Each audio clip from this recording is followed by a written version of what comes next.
안녕하세요. 오늘은 계란에 대해서 설명을 하도록 하겠습니다. 첫 번째로는 계란의 구성에 대해 설명을 드릴 거고요.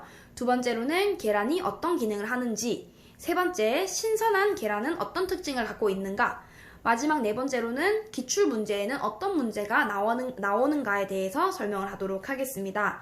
제가 설명을 할 때는요, 항상 모든 거를 설명드리는 게 아니라 제과제빵 기능사 필기시험에 맞춰서 설명을 드리는 거기 때문에 혹시라도 공부하시다가 모르시거나 이해가 안 가거나 이건 좀 알고 싶다 하는 부분이 있으면 댓글에 남겨주시면 제가 언제든지 알려드리도록 하겠습니다. 자, 시작하겠습니다.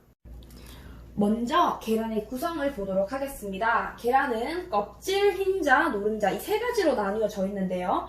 껍질은 전체 차지하고 있는 비율 중 10%, 흰자는 전체 비율 중 60%, 노른자는 30%로 차지를 하고 있고요. 자, 껍질에는요, 우리가 계란을 만졌을 적에 왜 계란 껍질이 미끌미끌한 게 아니라 까슬까슬하죠. 그게 신선한 계란의 특징 중에 하나인데요. 껍질에는요, 탄산칼슘이라고 하는 성분이 들어있어요. 성분이 들어있다기보다는 탄산칼슘이라고 하는 물질이 묻어 있습니다. 제가 이걸 알려드린 이유는 당연히 시험에 나오기 때문에 계란 껍질을 구성하는 물질은 탄산칼슘이라고 찍어주시면 되겠고요. 자, 그리고 뭘 볼 거냐면요. 흰자와 노른자, 그리고 전란의 수분 함량과 고용분 함량을 볼 거예요. 자, 즉, 흰자 따로, 노른자 따로가 아니라 이 전체를 갖고 전란이라고 부르는데요. 흰자는 수분 함량이 88%, 고형분 함량이 12%. 자, 그리고 노른자의 수분 함량은 50%, 고형분은 50%. 반반 이루어져 있고요. 전란 같은 경우는 수분 함량이 75%, 고형분이 25%로 이루어져 있습니다. 퍼센트가 되게 많죠. 요거 다 외워주셔야 되세요. 이게 시험 문제에서요, 계산 문제를 바꿔서 나오는 경우도 있고 그냥 간단하게 몇 퍼센트인가요? 라고 물어보는 경우도 있어요. 꼭 기억을 해주셔야 됩니다. 자, 그리고 계란을 우리가 사용할 때, 계량을 하거나 믹싱을 할 때 왜 계란에 들어가는 그 볼에는 이물질, 물기, 기름기가 없어야 된다고 말을 하죠. 자, 그 이유가 바로 여기 있어요. 수분 함량이 높기 때문인 거죠. 얘가 그냥 뭐 기름기가 좀 섞여 있다. 그러면 당연히 올라오겠지만은 거의 수분으로 이루어져 있기 때문에 믹싱을 할 때는 기름기나 이물질 조심해서 믹싱볼을 사용하는 것이 가장 좋고요. 자, 봤을 때 전란은 75%예요. 더 높은 게 바로 흰자입니다. 흰자가 훨씬 더 높죠. 그래서 왜 흰자를 갖다가 설탕을 넣고 믹싱을 하는 것을 머랭을 친다고 표현을 하죠. 머랭을 만들 때 그냥 계란보다 훨씬 더 물기나 기름기나 이물질을 더 주의 있게 봐야 된다라는 겁니다. 자, 꼭 기억을 해두시면 되겠고요. 자, 그 다음에 뭘 볼 거냐면요. 성분들을 조금 볼 거예요. 노른자에는 레시틴이라고 하는 성분들이 들어있는데요. 레시틴. 자, 레시틴이 바로 무엇이냐?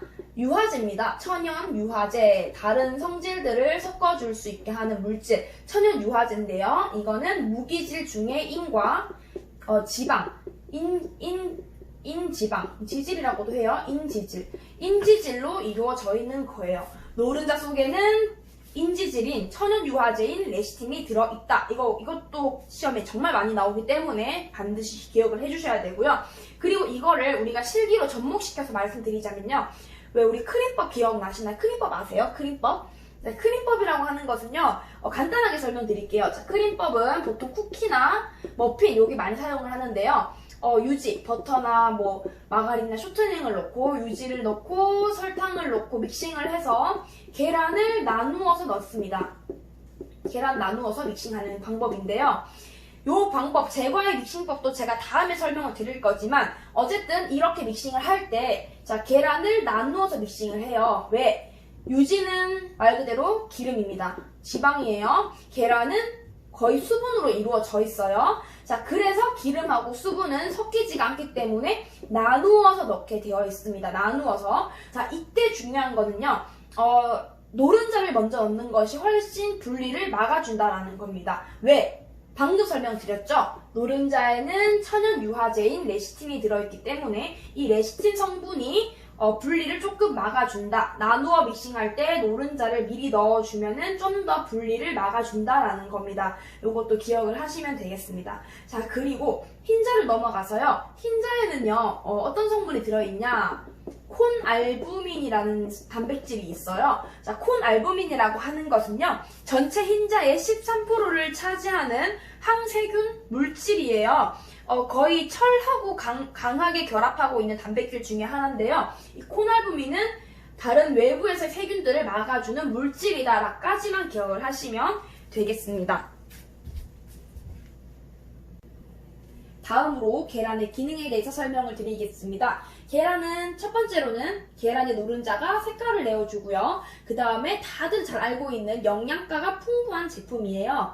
자, 그 다음에는 결합제 역할을 한다라고 되어 있는데요. 이 말은 커스터드 크림을 보시면요. 뭔가 되게 묽은 것도 아니고 그렇다고 고체 상태도 아닌 뭔가 되게 엉겨 붙어 있어요. 그런 느낌을 주는 게 바로 계란입니다. 계란이 들어갔기 때문에 얘가 엉겨 붙어 있다. 그래서 결합제 역할을 한다라고 되어 있는데요. 이 결합제는 다른 말로 농후화제라고도 합니다. 농후화제. 자, 시험 문제에서 가끔씩 문제가 나와요. 푸딩이나 커스터드 크림의 주된 역할은 이러면 당연히 계란이 답이 될 수 있겠고요. 또는 푸딩의 경도를 측정하는 성분은 물질은 푸딩의 경도는 누가 조절을 하는가 되어 있으면 계란이 답입니다. 푸딩의 경도라고 하는 것은요, 기울기예요. 조금 뭔가 단단하고 안 단단하고 그런 힘을 말하는 건데요.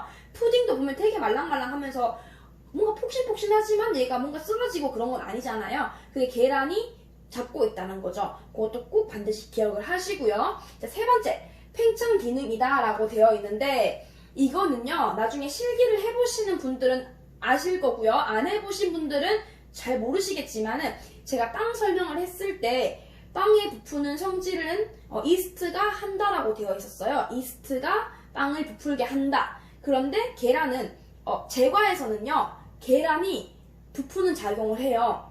카스테라 있죠. 카스테라 빵은요, 사실 빵이 아니고 제과에 속하는 케이크 중에 하나입니다.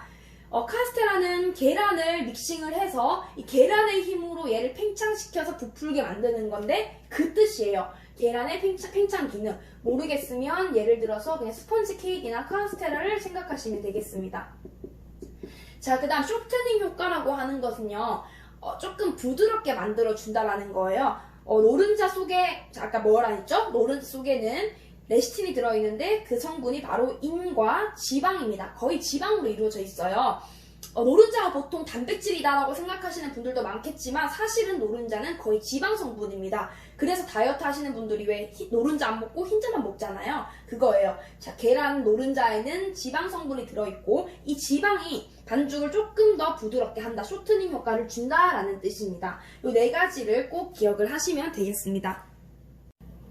자, 그 다음으로 신선한 계란의 특징을 살펴보겠는데요. 이거 좀 중요하죠. 우리가 평소에도 정말 평상시에도 중요한 것 중에 하나예요. 자, 신선한 계란 첫 번째. 껍질이 거친 상태예요. 아까 말씀드렸습니다. 껍질은 매끈한 게 아니라 거칠수록 더 신선하다. 그 성분은 탄산칼슘이다. 기억하시죠? 자, 두 번째. 밝은 불에 비쳤을 때 노른자가 구형인 것. 이거는 사실 시험 문제에 많이 나오진 않아요. 그냥 등불 검사했을 때 노른자가 공모양이다라는 것만 기억하시면 되겠고요. 그 다음에 소금물에 담갔을 때 가라앉는 것이에요. 이게 조금 시험에 나옵니다. 소금물에 담갔을 때 가라앉는 것. 시험 문제에서요, 어떻게 나오냐면 그림이 나와요. 이런 수조가 있어요. 물이 담겨 있는데 여기서 신선한 달걀을 고르시오. 이렇게 되어 있습니다. 1번, 2번, 3번, 4번. 신선한 달걀은 몇 번인가요? 라고 되어 있어요. 소금물에 담갔을 때 제일 가라앉는 것 1번. 요게 정답이 되는 겁니다. 요거.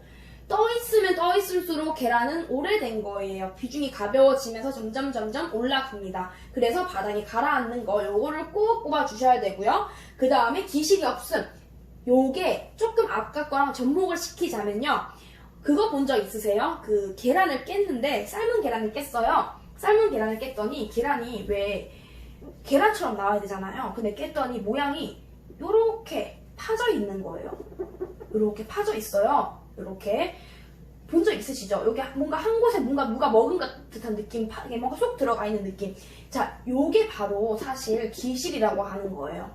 아까 말씀드렸어요. 오래될수록 점점 뜹니다. 왜? 가벼워지니까. 이 기실이라고 하는 거는요, 거의 계란이 이렇게 오래될수록 점점 얘가 깎아먹어요. 가벼워지는 거죠.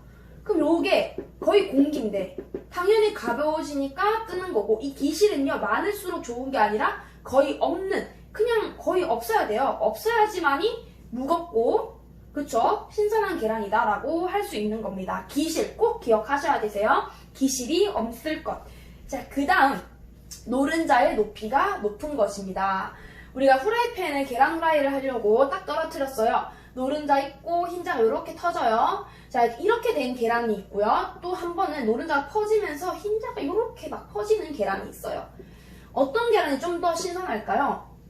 퍼져 있는 계란일까요? 조금 오므려져 있는 계란일까요? 퍼져 있는 것은 이제 좀 오래됐다라고 표현을 하죠. 딱 깼는데 기분 좋게 동그랗게 되어 있으면 계란이 좋구나 라고 생각을 하겠지만은 탁 그냥 깨져버려요. 그 뭔가 기분이 나쁘면서 오래됐나? 생각이 들 거예요.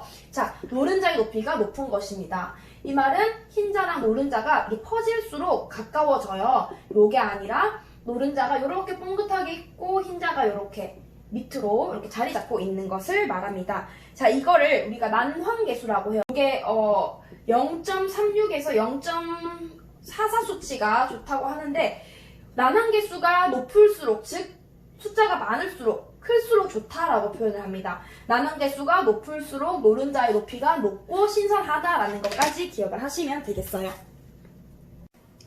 자, 기출문제로 넘어가서 계란은요 보통 수학 문제가 조금 나오는 편입니다.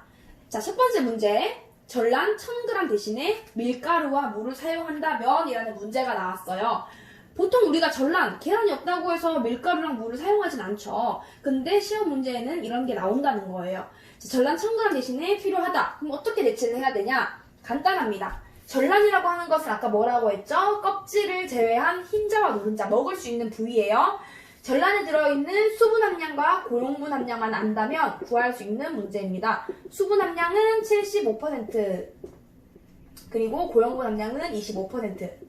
그대로 대입하시면 돼요. 밀가루는 고용분이니까 25%. 그러면 1000g에 250g. 물은 1000g에 75%니까 750g. 끝입니다. 요게 답이 되는 거예요. 굉장히 간단해요. 자, 두 번째. 전란 1000g이 필요하다면 껍질을 포함한 60g짜리 계란이 몇 개 필요한가라는 문제가 나왔습니다. 일단은 껍질을 포함한 60g짜리에 전란이 몇 g을 차지하고 있는지부터 아셔야 되세요. 60g. 자, 껍질이 우리가 10%예요. 껍질이 이렇게 있으면 껍질은 10%였어요. 흰자와 노른자는 60, 30으로 총 90입니다. 껍질 10%만 빼시면 됩니다.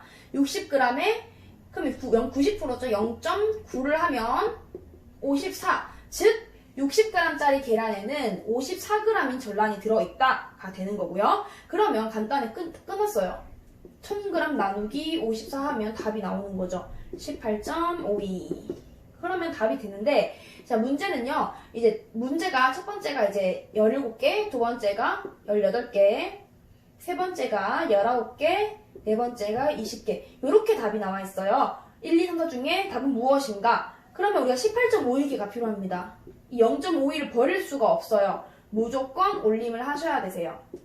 그러면 19개가 되는 거고요. 만약에 18.01 이런 적은 없겠지만 01이라는 숫자가 있더라도 어쨌든 01이든 뭐 00이든 올리셔야 돼요. 그 다음 올려서 19, 즉 제일 적합한 숫자, 제일 근접한 숫자를 골라주시면 되겠어요. 간단하죠? 지금 문제는 이제 전란이 필요하다고요. 또 다르게 만약에 흰자가 필요하다고 쳐요. 이것도 어렵게 생각하시면 안 돼요. 흰자도 구하시면 됩니다. 60g짜리에 흰자가 60%였으니까 60g 곱하기 0.6 그러면 36g. 그러면 1000 나누기 36 해서 정답이 나오면 요것도 마찬가지로 올림해서 제일 근접한 숫자를 뽑아주시면 되겠죠. 이런 문제를 어렵게 생각하실 필요가 없어요. 일단은 첫 번째로는 구성 비율, 퍼센티지를 꼭 다 외워주시고, 이런 수학 문제가 나왔을 때는 당황하지 말고 천천히 계산을 해서 풀어주시는 게 가장 좋습니다. 공부를 하시다가 모르시거나 이해가 안 되는 것 있으면 무조건 댓글 주시고요. 제가 말씀 안 드린 내용 중에도 혹시 궁금한 사항이 있다 그러면 꼭 댓글 남겨주시면 제가 업로드 해드리도록 하겠습니다.